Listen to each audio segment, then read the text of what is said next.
जमीर खरवडणे आणि अल्पभूधारक शेतकरी यांच्यासाठी 5 ते 47,000 रुपये प्रति हेक्टर इतकं अनुदान मिळणार आहे। त्याचबरोबर शेतजमिनीवरती 3 इंचांपेक्षा जास्त गाळ आला तर 2,200 ते 18,000 रुपये इतकं प्रति हेक्टर अनुदान मिळेल। त्याचबरोबर शेती पिकं आणि फळ पिकं कोरडवाहू क्षेत्र असेल तर 8,500 इतके रुपये प्रति हेक्टर मिळतील। त्याचबरोबर शेती पिकं फळ पिकं यांचं सिंचन क्षेत्र असेल तर 17,000 रुपये मिळणार आहेत। त्याचबरोबर दुधाळ जनावरं ही दगावलेली असतील तर 37,500 रुपये असा निकष आहे।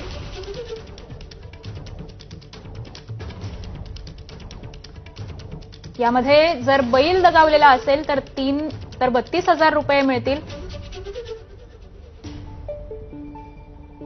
त्याचबरोबर वासरू, खेचर, शिंगरू, गाढव दगावलेलं असेल तर 20,000 रुपये। बकरी शेळी असेल तर 4,000 रुपये। त्याचबरोबर कोंबड्या असतील तर 100 रुपये।